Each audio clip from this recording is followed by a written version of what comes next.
век. Գիտեք, մեր Աստված շատ ողորմած է։ Наш Бог, Он многомилостив. Ցավոք սրտի շատերը խափտվում են А դրանով։ многие люди, они этим обманываются. Ավելի ճիշտ իրենք իրանց են խափում։ Точнее, они сами себя Դե որ обманывают. Աստված հրաշք արեց, Если Бог сделал чудо, ամեն ինչ նորմալ է։ все хорошо. Սերս նորմալ չի, եթե մարդ Աստծո հետ չլինի։ Это ненормально, если человек не будет с Богом. Շատ մարդու կյանքի մեջ Աստված բժշկություններ է արել։ В жизни многих людей Бог творил чудеса. Այդ մարդիկ բժշկությունը վերցրել են, գնացել են։ Люди брали это исцеление и уходили. Իհարկե ես չեմ իրանց դատավորը։ Не я им судья.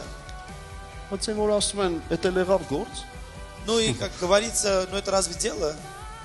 պատես կլինի, Разве так можно? չի լինի։ Так нельзя. Մովսեսն ասեց, չի լինի Моисей այդպես։ говорит, так не будет. Եթե դու մեզ հետ չես գալու, Если ты не пойдешь с нами, քո այդ կաթում եղել բխող երկիրը ինձ պետք չի։ эта земля, где течет молоко и мед, она мне не нужна. Գիտես, ես գիտեմ ինչու էր Աստված Մովսեսին ընտրել։ Я знаю, почему Бог отправил Моисея. Որովհետև Մովսեսը մի մարդ էր, Потому что Моисей был որը человеком, ուզում էր Աստծո հետ լինել, который хотел быть с Богом եւ որը ճանաչում էր Աստծո։ и который знал Бога. Ամեն։